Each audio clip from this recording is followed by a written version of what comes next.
Yes, friends, this is true. More relief is available right now for many low-income households. Several lawmakers have worked together to approve extra funding for important programs. But lawmakers are urging all who are eligible to take action quickly and apply as soon as possible before funding runs out. My dear friends, please make sure that you watch until the end of this video to hear about all of these details. Also, every Friday, I will be announcing several winners for the Walmart gift card giveaway. If you would like to enter these weekly giveaway, friends, all you have to do is click and like several of my videos and then comment below the keyword of each video that you watch. The more videos that you comment on, friends, the greater your chances of winning these giveaways. There are more than 300 drugs that are in shortage, meaning that companies don't produce enough to meet patient demand. That is more than any point in nearly a decade. And shortages can be devastating. They force patients to use less effective alternatives or to switch drugs that may have more harmful side effects. Lots of factors can cause shortages that you all have been talking about today: spikes in demand, a manufacturing facility hit by a hurricane, or an inspection problem that needs to be addressed. But a big shortage risk occurs when there are only a small number of companies that make a drug, and any one problem in one of those companies can take down a chunk of the market. Most drugs in shortage now are generics, meaning they are no longer protected by patents and can be made by any manufacturer. But even though generics can be made by anyone, most have very little competition. In the U.S., 40% of generic drugs are made by one single company makes the drug. So, Mr. Cockle, you represent the nonprofit drug manufacturer Civica RX. So you understand the economics of the generic drug industry. Why is there so little competition for such a high number of generic drugs? Thank you, Senator. Typically, when a drug goes off patent and companies can bring generics to market, a lot of companies compete to bring that product to market. And that was the model we all thought would happen. Right. But unfortunately, what happens is when you have purchaser consolidation, contracting consolidation, drives that price down, concentrates the market share, and so the price goes so low that other companies may not have market share and may not have much incentive to stay in the market. Okay. So my understanding that part of the problem here is that it is expensive to run a drug manufacturing facility. But as you're saying, the margin for many of these generic drugs is so low that domestic manufacturers just aren't interested in making them. And as a result, we've become more reliant on foreign manufacturers to furnish some of our most basic and essential medicines. This obviously not only raises quality concerns, but it also poses a risk to our national security. So I was glad to see the Biden-Harris administration announce that it is expanding HHS's authority under the Defense Production Act to bolster domestic manufacturing of essential medicines, and that it will invest $35 million in U.S. manufacturing of key starting materials for pharmaceutical products. Now, Mr. Cockle, will investments in the manufacturing of key starting materials, that's a good thing, but will it be enough to alleviate drug shortages, or do we also need to think about investments in manufacturing finished drugs as well? Yeah, thank you, Senator. I agree that it's a good thing to invest in key starting materials, but if we're focused on shortages, the key starting materials, the precursors even upstream of API are way upstream and not usually the thing that's causing the shortage. Most of the shortages are caused at the level of manufacturing the finished dosage form, the vial or the syringe of drug. As we celebrate the holiday season, many Americans understand that paying for necessities like food and heating can be a very hard struggle.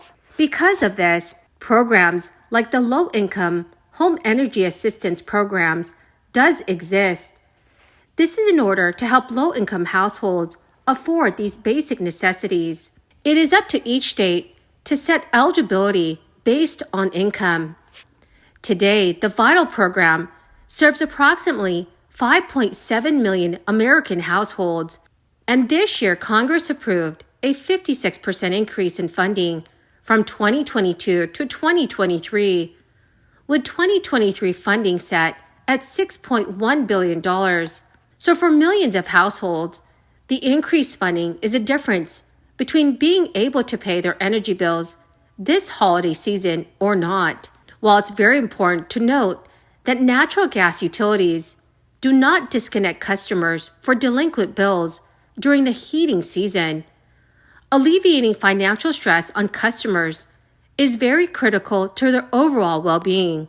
Officials have noted that this program provides millions of low-income customers the confidence that they can afford to keep their homes warm and safe.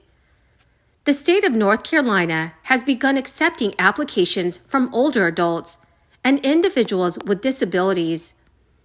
To be eligible for the program, a household must have at least one resident who meets the eligibility requirements and have income equal or less than 130% of the federal poverty limit.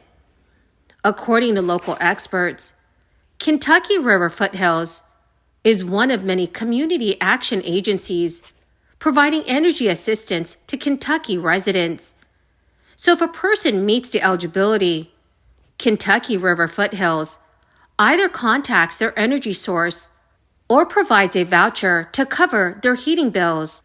The states of Georgia, Maine, Pennsylvania, and Minnesota have also begun taking applications for energy aid.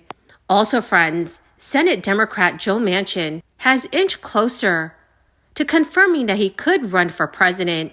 When asked about potentially running during an interview with NBC News, Senator Manchin stated, "I will do anything I can to help my country." Joe Manchin said he first has to explore whether there is a desire among voters for a moderate candidate like him. He said, "I'm going to do everything in my power to make sure to mobilize that moderate, sensible, common sense middle."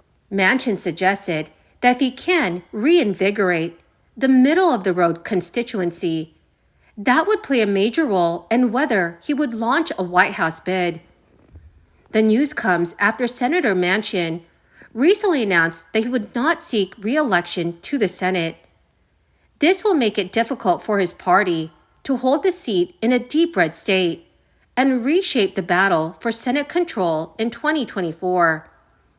However, Joe Manchin said he doesn't think there's a deadline for him to make a decision about a presidential run. And so far, the senator dodged questions about whether he would only run as a third-party candidate, just stating, "The bottom line is, I'm a dependent as it becomes." Senator Manchin seems to reject the notion that an independent bid may negatively affect President Biden's re-election chances. Manchin has said that he does not think that Biden and Vice President Harris are the strongest ticket to defeat the former president, arguing they don't cater to centrist. He noted that Biden has moved too far left in his policies, especially on energy and climate change. Although he said he is dissatisfied with the Biden administration, Manchin spoke highly about the president's stamina. So, dear friends, what are your thoughts on this? Would you support Joe Manchin as U.S. president? Please let me know what your thoughts are in the comments section below. Well, my awesome and amazing friends, that is the end of my daily stimulus update video for today. Dear friends, thank you so much for being part of this community.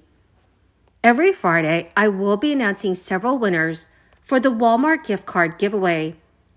If you would like to enter these weekly giveaway, friends, all you have to do is click and like several of my videos and then comment below the keyword of each video that you watch. The more videos that you comment on, dear friends, the greater your chances of winning these giveaways. Thank you, and have a wonderful and very blessed week.